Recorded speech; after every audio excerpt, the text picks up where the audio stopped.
खुदावंद के अजीम जलाली बाबरकत और समर्थी नाम में आप सबों की सलामती हो।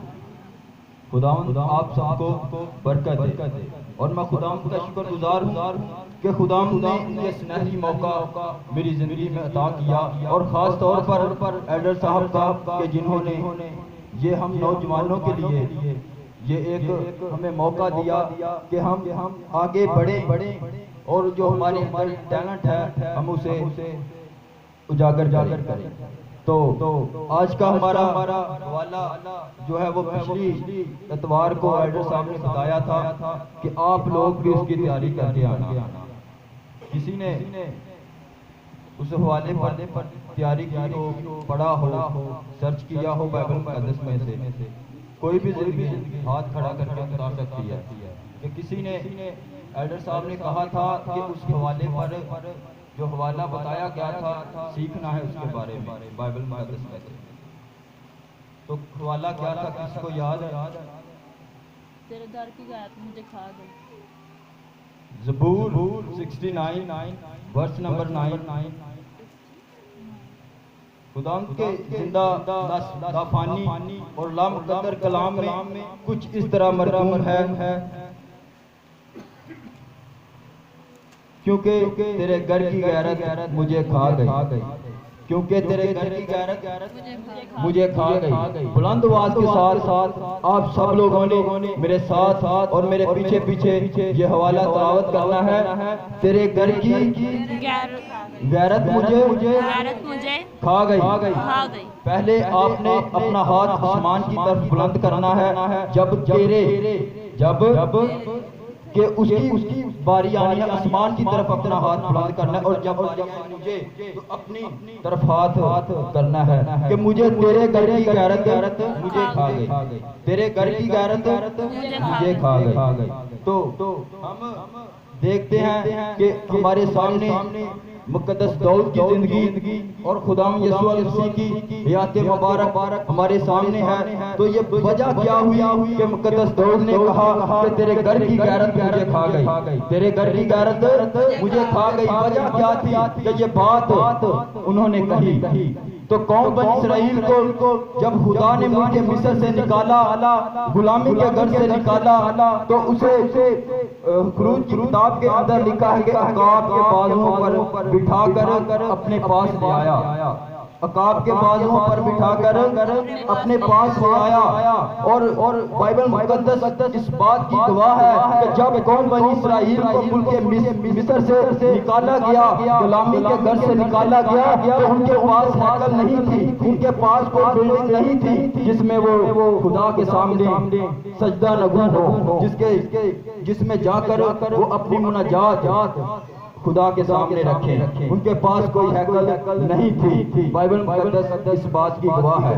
और खुदा ने मुक़द्दस मूसा को कहा कि तू पहाड़ पर आ जा। अगर हम की किताब का मुतालिया करें तो खुदा ने मुक़द्दस मूसा से कहा कि तू पहाड़ पर आ जा। जो खुदा से रूबरू गुफ्तगू करता है दीन इस्लाम और दीन यहूदियत और दीन मसीहियत, मूसा को कलीमुल्लाह कहते हैं कि जो खुदा के साथ रूबरू बात करता है, जो खुदा के साथ आमने सामने होकर उसके साथ बातचीत करता है। तो खुदा ने मुक़द्दस मूसा को पहाड़ पर बुलाया और उसे कहा कि मूसा आसमान की तरफ देख। हम तो जब आसमान की तरफ देखते हैं तो हमें आसमान नजर आता है। हमें क्या नजर आता है? हमें आसमान नजर आता है। लेकिन मुक़द्दस मूसा ने जब अपना हाथ आसमान की तरफ उठाया तो उसे आसमान नजर नहीं आ रहा, उसे आसमान नजर नहीं आ रहा। जब मुक़द्दस मूसा ने कलीमुल्लाह मूसा ने अपना चेहरा मुबारक आसमान की तरफ उठाया तो उसे खुदा का तख्त, खुदा का तख्त जहां खुदा बैठा हुआ था, उसे खुदा का तख्त नजर आ रहा। तो खुदा ने मुक़द्दस मूसा को हैकल दिखाई, खुदा ने मुक़द्दस मूसा को हैकल दिखाई और उसके 3 हिस्से थे। एक पाक मकान, पाक तरीन मकाम और सेहन। खुदा ने मुकद्दस मूसा से कहा कि ये जो पाक मकान है इसके अंदर तुम मज़बा बना, इसके अंदर तुम मेज रख, इसके अंदर तुम मेज रख जिसके ऊपर नजर की रोटियां रखी जाएं।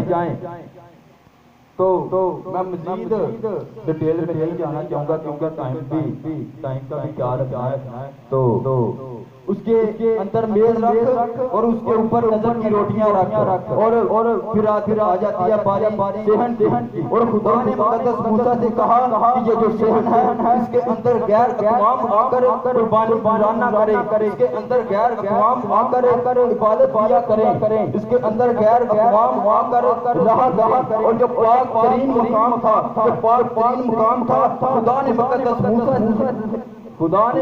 मूसा से कहा कि जिसे तू मसा करेगा, जिसे तू चुनेगा, जिसे तू अलहदा करेगा, वो साल में एक दफा वो साल में एक दफा इधर आकर अपनी कौम की गुनाहों की कुर्बानी गुज़राने करेगा। क्या करेगा? तो खुदा ने मुकद्दस मूसा से कहा कि जैसे तुमको मैंने ये नक्शा दिखाया है इसी तरह तुमने जमीन पर जाकर हैकल तैयार करनी है। और मेरे अज़ीज़ों मैं आपको बताता चलूं, लिख ले, नोट कर लें, ये बात हर कोई नहीं बताता। तो जो जब कौम बनी इसराइल को मुल्क मिस्र से निकाला गया, तो जब खुदा ने मुकद्दस मूसा को पहाड़ पर बुलाया, हैकल का नक्शा दिखाया, तो मेरे वो जो हैकल तमीर की गई खुरूज की किताब के अंदर मौजूद है। अगर सर्च करेंगे तो मिल जाएगा। खुरूज की किताब के अंदर दर्ज है कि वो हैकल बेऐब बरों की खाल से किससे बनाई गई? बेऐब बरों की खाल से बनाई गई। बेऐब बरों की खाल से, तुखमस की खाल से और कीकर की लकड़ी से। किससे? बोलो कीकर की लकड़ी और तुखमस की खाल से कि कीकर की लकड़ी की बनाई गई। ये जो है ये बिल्डन नमा नहीं थी जिस तरह हमारा चर्च है, ये इस तरह नहीं, ये जिस तरह हम शादी ब्याह हो और टेंट लगाया जाता है, इसी तरह खेमा की सूरत में हैकल तमीर की गई। और मुकद्दस मूसा के बाद मुकद्दस यशवा आते हैं, उसके बाद साउल बादशाह, फिर बाद में दाऊद बादशाह की बारी आती है। और वो कहता है कि मुझे तेरे घर की गैरत कहाँ गई, मुझे तेरे घर की गैरत कहाँ गई। और जब खुदा मुकद्दस मूसा अपने महल में है तो गौर कर रहा है। मुकद्दस दाऊद अपने महल में है तो गौर कर रहा है कि मैं तो बादशाह हूँ, मेरी बादशाहत 10 साल तक रह सकती है, मेरी बादशाहत 100 साल तक रह सकती है। लेकिन वो बादशाहों का बादशाह है जिसके आगे सारे बादशाह ज़ेर हो जाते हैं। और वो बादशाह जिसकी जान का है, बादशाह वो बादशाह जिसकी जान पर लिखा है बादशाहों का बादशाह, सारे बादशाह जिसके आगे सजदा नगू होते हैं। मैं आलीशान महल में रह रहा हूँ, मैं आलीशान महल में रह रहा हूँ, लेकिन वो बादशाह जो बादशाहों का बादशाह है वो बाहर खेमे में है, वो बाहर खेमे में है। और खुदा मुकद्दस मूसा से कलाम करता है और उसे कहता है कि जब कौम बनी इसराइल के पास कोई हैकल नहीं थी और मैं उनके साथ फिरता था, जहाँ कौम बनी इसराइल जाती वहाँ मैं उनके साथ खेमे में जाता। और मैंने उनसे ये नहीं कहा कि मेरे लिए बिल्डिंग बनाओ, मेरे लिए हैकल तमीर करो, नहीं। और मुकद्दस मूसा इसी बात को नजर रखते हुए कहते हैं कि मुझे तेरे घर की गैरत खा गई। और मुकद्दस दाऊद ने कहा कि मैं खुदा का घर बनाऊंगा, मैं हैकल बनाऊंगा। लेकिन खुदा का कलाम नाज़िल हुआ और खुदा ने मुकद्दस दाऊद को कहा कि तू मेरी हैकल नहीं बना सकता। वजह क्या बनी कि खुदा ने मुकद्दस मूसा से कहा, मुकद्दस दाऊद से कहा कि तेरे जो सुल्ब से पैदा होगा वो मेरी हैकल बनाएगा। तो वजह क्या हुई मेरे दिलों के मुकद्दस दाऊद जब उसका बेटा पैदा हुआ ने उसे कहा कि बेटा तू हैकल बना। कि मेरा खुदा मुझसे नाराज है क्योंकि मैंने ओरिया को मरवा कर उसकी बीवी के साथ जना किया है, उसकी बीवी के साथ जना किया है। मेरा खुदा मुझसे नाराज है। तो मेरे अजीजों, हम बाइबल का अगर हम मुतालिया करें तो हमें पता चलता है कि मुकद्दस सुलेमान ने हैकल को तमीर करने का काम शुरू किया, हैकल को तमीर करने का काम शुरू किया। और उस हैकल की जो लंबाई वो 60 हाथ थी। अब तो ये जो दौर चल रहा है इसमें फुट गिने जाते हैं, लेकिन उस वक्त 60 नुमाइश होती थी। 60 हाथ थी और चौड़ाई 20 हाथ, लंबाई 60 हाथ और चौड़ाई 20 हाथ, और ऊंचाई जो थी उस बिल्डिंग की, वो जो हैकल तमीर की गई उसकी 30 हाथ थी। कितनी ऊंचाई थी? 30 हाथ उसकी ऊंचाई थी। तो मेरे अजीजों, देख सकते हैं कि वो हैकल तमीर की गई, वो हैकल तमीर की गई। अगर दुनिया में आज भी कहीं पर बात होती है तो वो सुलेमानी हैकल की बात की जाती है। किसकी बात की जाती है? सुलेमानी की। हम देख सकते हैं घर खुदा का है, घर खुदा का है, हैकल खुदा की है, क्योंकि वहां पर खुदा की हुजूरी है। किसकी हुजूरी है? खुदा की। लेकिन वो हैकल का नाम मुकद्दस सुलेमान के साथ जोड़ा गया। वजह क्या बनी? वजह क्या बनी? क्योंकि उसने बनाई। ये सवाल ज़हन के अंदर पैदा होता कि घर तो खुदा का है, घर तो खुदा का है, लेकिन मुकद्दस सुलेमान का नाम साथ क्यों जोड़ा गया?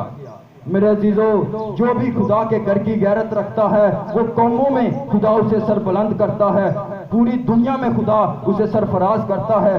किसी भी जगह पर कभी भी उसकी मात नहीं उसे होती।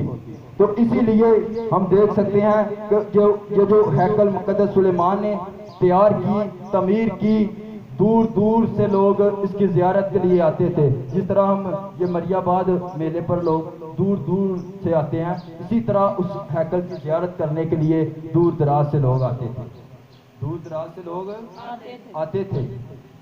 और जब मुकद्दस सुलेमान ने यह हैकल को तमीर किया, तो जब इसकी मखसूसियत का वक़्त आया, जब खुदा के घर की मखसूसियत का वक़्त आया, तो मेरे अजीजों 22,000 बैल, कितने बैल? 22,000 बैल और 1,20,000 भेड़ें कुर्बान की गई। कितने बैल? 22,000 बैल और कितनी भेड़ें? 1,20,000। 1,20,000 भेड़ें कुर्बान की गई। और हैकल काफी बड़ी थी, लेकिन फिर भी बर वक्त वहां पर यह कुर्बानी इकट्ठी नहीं हो सकती थी। बाइबल मुकद्दस का अगर हम मुतालिया करें तो हमें पता लगता है कि 14 दिन तक ये सिलसिला जारी रहा। कितने दिनों तक? 14 दिन तक ये सिलसिला जारी रहा। और 14 दिन के बाद मुकद्दस सुलेमान ने लोगों को रुखसत किया। 14 दिन के बाद मुकद्दस सुलेमान ने लोगों को रुखसत किया। और इसके बाद दौर आता है नबूकतनजर बादशाह का। नबूकतनजर बादशाह का मेरे अजीजों 5 दफा उसने हैकल पर हमले किए। कभी वो आता मुकद्दस हैकल का सहन जला जाता, कभी वो आता दरवाजे जला जाता, कभी वो आता पाक मकान जला जाता। अफसोस, लेकिन जिस दिन उसने 5वां हमला किया, जिस दिन उसने 5वां हमला किया, यिर्मयाह की किताब और उसके 52 बाब के अंदर अगर हम पढ़ें तो लिखा है कि उसने खुदा के घर को और यरूशलेम को, खुदा के घर को और यरूशलेम को जला दिया। खुदा के घर को और यरूशलेम को जला दिया। वहां पर बादशाह के बच्चे जो दाऊद की नस्ल से हैं, वो कूड़े के ढेर पर बैठे हुए रोटी तलाश कर रहे हैं कि पूरे यरूशलेम को और खुदा के घर को उसने जला दिया। तो यरूशलेम से लेकर इराक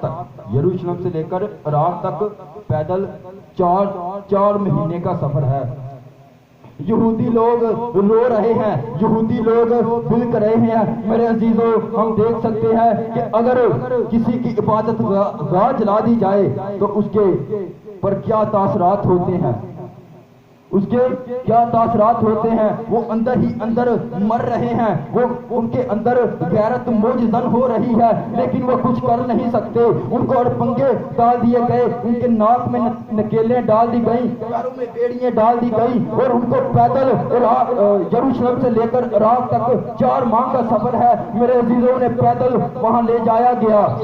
वो बेबस हैं, रो रहे हैं, तड़प रहे हैं। अगर हम बाइबल मुकद्दस का मुतालिया करें तो हमें पता चलता है कि वो रो रहे हैं, क्योंकि वो लोग जिन्होंने उनकी हैकल जला दी, वो लोग जिन्होंने मुकद्दस यरूशलेम को जलाकर राख कर दिया, वो लोग उनकी आंखों के सामने फिर रहे थे, उनकी आंखों के सामने फिर रहे थे। तो मेरे अजीजों, हम देख सकते हैं कि क्या गुजरती है उस वक्त जब किसी कौम की या किसी कबीले का इबादतगाह जला दी जाए, क्या गुजरती है, क्या तासरात होते हैं। मुल्क पाकिस्तान के अंदर भी अगर हम गौर करें तो काफ़ी जगह पर जो है चर्चों को जला दिया गया। हम देख सकते हैं कि क्योंकि हमारे दौर में भी ये सब कुछ हो रहा है, लेकिन बाइबल मुकद्दस का हम गौर मुतालिया करें तो हमें पता चलता है कि ये जो यरूशलेम से लेकर इराक तक है, ये 4 महीने का सफर है। मुतवातर उन्हें पैदल चलाया गया, मुतवातर उन्हें पैदल चलाया गया और यरूशलेम से लेकर इराक तक ले जाया गया।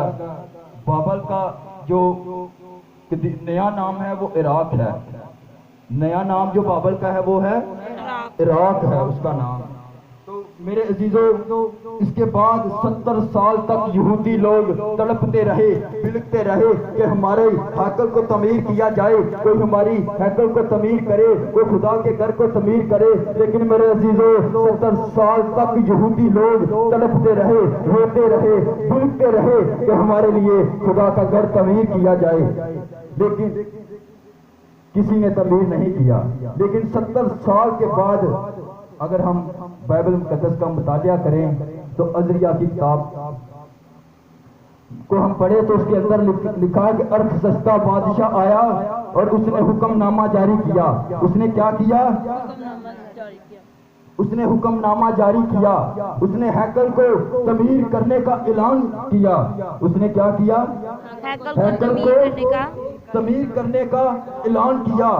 और वो जो लोग नबूकदनेस्सर बादशाह पैदल चलाकर उनको यरूशलेम से इराक में असीर यानी गुलाम बनाकर लेके गया था, और वो लोग भी जब अरखसस्ता बादशाह आया और उसने उनको छोड़ दिया, उसने क्या किया?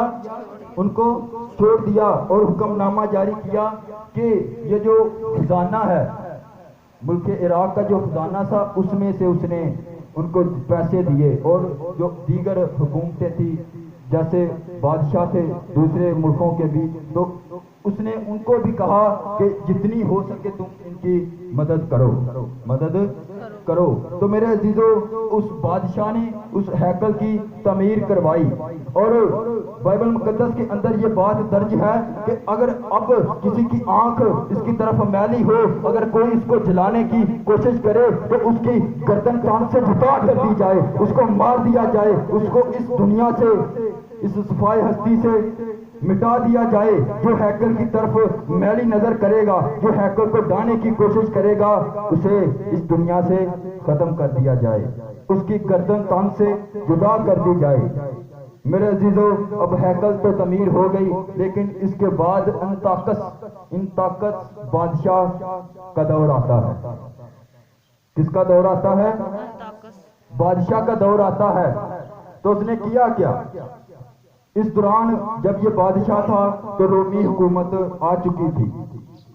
ये तकरीबन खुदाम यसूअल मसीह की आमद से को 150 साल तकरीबन लगभग इसके के ये पहले का वाक़या है। जब आप इस दुनिया में आने वाले थे तो उससे ये तकरीबन 150 या पौने 200 साल का पहले का ये वाक़या है। वो बादशाह आया और उसने वो जो पाक मकान था, उधर जो मज़बा बना था, उसके साथ एक और मज़बा बनाया और उसके ऊपर सूअर की कुर्बानी गुजरानी। मेरे अजीजों, आप देख सकते हैं तो यहाँ ना यहूदी लोग और ना मसीही लोग, सूअर हराम है, सुअर क्या है? हराम है। और उन्होंने खुदा के घर के अंदर उस बादशाह ने उसकी कुर्बानी गुजरानी। क्या किया? उसकी कुर्बानी गुजरानी। आप देख सकते हैं कि क्या तासरात होंगे यहूदी लोगों के कि जब उनके साथ ये कुछ किया जा रहा था। तो मेरे अजीजों, अगर हम कैथलिक बाइबल का मुतालिया करें, ये मेरे पास मौजूद है, लेकिन मैं हवाला तलावत नहीं करूंगा क्योंकि वक्त का ख्याल रखना है। तो इसके अंदर ये बात दर्ज है कि तमाम नाजायज काम जो थे, जनाकारी, मैनोशी हैकल मुकद्दस के अंदर की गई। ये मैं को अपने पास से बात नहीं कर रहा, ये खुदा का जो जिंदा कलाम है इसके अंदर दर्ज है, इसके अंदर दर्ज है। तो मेरे अजीजों, हैकल के अंदर हराम कारी हो रही है, नाजायज काम हो रहे हैं, तो क्या गुजर रही होगी उन यहूदी लोगों पर कि जिनके हैकल में ये कुछ हो रहा हो, जिनकी हैकल में ये कुछ हो रहा हो। तो यहूदियों का एक कबीला था, उसने किया क्या कि जिस तरह कहते हैं कि पंजाबी ज़बान कहने के खंजर दबे लाले, जो भी रोमी शख्स उन्हें नजर आता, जो भी रोमी शख्स, उस वक्त तो वो कुछ नहीं कर सकते थे क्योंकि वो जो रोम की हुकूमत थी वो नहायत ही संग दिल हुकूमत है। रोम की हुकूमत संग दिल हुकूमत है, वो उस वक्त तो कुछ नहीं कर सकते थे, लेकिन जब आगे पीछे कहीं उनको कोई रोमी शख्स नजर आता तो उसे मार गिराते, उसे मार गिराते। कि गैरत अंदर मोजजन हो रही है, खुदा के घर की गैरत अंदर मोजजन हो रही है। तो मेरे अजीजों, उस बादशाह ने सूअर की कुर्बानी गुजरानी। आज हमें अपनी गैरत, मसीही गैरत को जगाने की जरूरत है कि आज हमारे चर्च के अंदर क्या हो रहा है।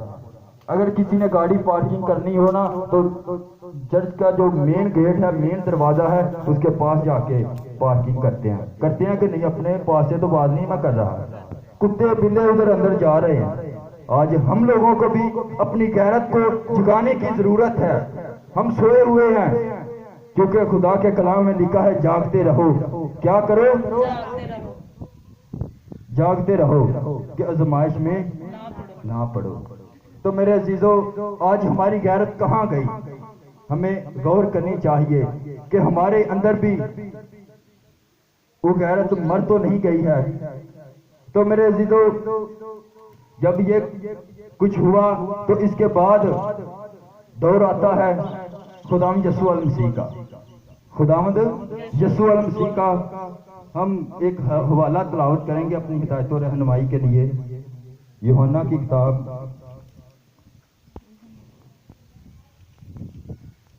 उसका 2 बाब और 13 आयात। यहूदियों की ईद फसह नजदीक थी और यीशु यरूशलेम को गया। उसने हैकल में बैल और भेड़े और कबूतर बेचने वालों और सराफीमों को बैठे पाया और रस्सियों का कोड़ा बनाकर सबको, यानी भेड़ों और बैलों को हैकल से निकाल दिया और सराफीमों को की नकदी बिखेर दी और उनके तख्ते उल्ट दिए और कबूतर फरोशों से कहा कि इनको यहाँ से ले जाओ, मेरे बाप के घर को तिजारत का घर ना बनाओ। उसके शिगिर्दों को याद आया कि लिखा है तेरे घर की गैरत मुझे खा गई। क्या लिखा है? तेरे घर की गैरत मुझे खा गई। वो जो शिगिर्द थे पास बैठे, उनको भी देख सकते हैं कि वो खुदा से दुआ करते हैं, वो यीशु से इल्तिजा करते हैं कि ऐ यीशु हमारा ईमान क्या कर, मजबूत कर। और जब खुदा ने ये बात कही कि मेरे बाप के घर को तुमने डाकुओं की खोप बना दिया है, तो उन्हें याद आया कि लिखा है कि तेरे घर की गैरत मुझे खा गई, तेरे घर की गैरत मुझे खा गई। मेरे अजीजों, आज हमें अपनी मसीही गैरत को जगाने की जरूरत है। आज हमें अपनी मसीही गैरत को जगाने की जरूरत है। हम मसीही लोग हैं, हम ये तो बड़े फख्र से कहते हैं कि हम मसीही हैं, लेकिन जो मसीही गैरत है वो हमारे अंदर नजर आनी चाहिए। खुदा ने तो हमें दुनिया का नूर कह दिया है, जमीन का नमक और दुनिया का नूर कह दिया है। वो हुण साडी मर्जी है, भाएं नूर नू रोशनी करन दईए ते भाएं ना करन दईए। किदी मर्जी है? साडी मर्जी है। उन्हें तो सानू नूर आख दिता वे। हर बंदे नूं उन्हें आख्या, ये नहीं आख्या कि तू लंगड़ा, तू लूला, तू काला, तू चिट्टा, तू मट्ठा नूर है, तू तेज है। नहीं, हर एक बशर खुदा दी नजर दे विच इक्वल है। कोई ओदी नजर दे विच वड्डा छोटा नहीं। ते अज सानू अपनी गैरत जगाने की जरूरत है मेरे अजीजो। अगर जे जेड़े बंदे दी गैरत मर जाती है ना, वो तुसी मेरे नाल बेहतर जानते हो कि उन्होंने की आख्या जाता है। ते खुदा अगर अही यरमिया दी सिर्फ एक हवाला तलावत करांगे, उस तो बाद अही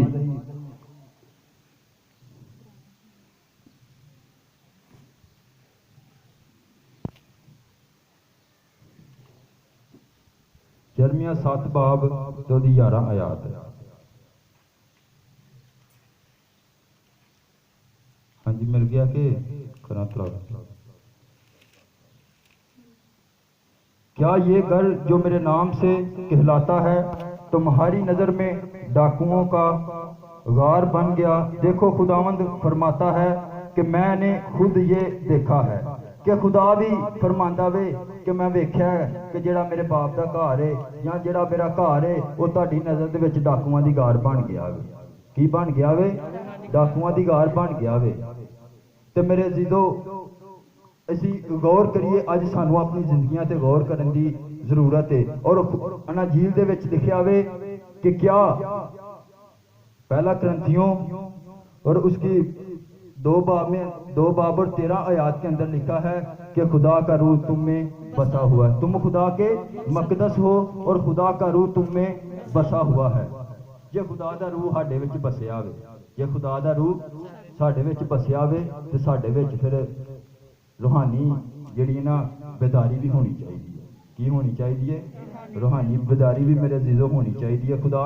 खुदा दा रूह अज उन्हें आख दिता कि हर बशर नूं उन्हें आख दिता, किसी नूं उन्हें पीछे नहीं रखा। उन्हें आख दिता कि खुदा का रूह तुम में बसा हुआ है। तुहानू नहीं पता है खुदा दा रूह तुहाडे च बसिया होवे? ते जिथे खुदा दा रूह बसिया होवे ना, ते उत्थे बंदे नूं अपने आप ते काबू रख के चलना चाहिए। उन्हें वेखना चाहिए कि जो खुदा दा रूह मेरे च बसिया होया वे ते आया काम करन लगा या कुछ मैं करन लगा वां, ते मैनूं इहदे ते गौर करनी चाहिए कि जे खुदा दा रूह मेरे अंदर है ते अही ते बगैरत हो सकने हैं, अही ते बगैरत हो सकने हैं। पर खुदा दा रूह जिहड़ा ना, क्योंकि मेरा ते तुहाडा खुदा गयूर खुदा है, गैरतमंद खुदा है। की ये गैरतमंद खुदा है ते गयूर खुदा है। ते अज अपनी जिंदगियां ते सानू गौर करने की जरूरत है, सानू वेखण की जरूरत है कि उत्थे ते मुकद्दस दाऊद कहंदे ने कि मैनू तेरे घर की गैरत खा गई है। तो अज सानू भी अपनी मसीही गैरत नूं जगाना चाहिए, रूहानी तौर पर बेदार होना चाहिए। वो जी हैकल जी उन्हें आख्या उन्होंने पाक करना चाहिए। अज मेरे अजीजो, ये सारिਆਂ लिए अज का कलाम है कि किते अहां उहदा जिहड़ा खुदा दा रूह साडे च बसिया ते असीं उहदे मकदस हां, असीं किते उहदे मकसद नूं भी डाकुआं दी खोह ते नहीं बना दिता है। असीं उत्ते किते झूठ, फरेब, चुगलियां, लान तक, बाहता, हसद ते नहीं रखिया हैगा। मेरे अजीजो, वक्त नजदीक है, वक्त नजदीक है। ते अज के कलाम के वसीले ना खुदा तुहानू सारिਆਂ नू बड़ी बरकत देवे। आमीन।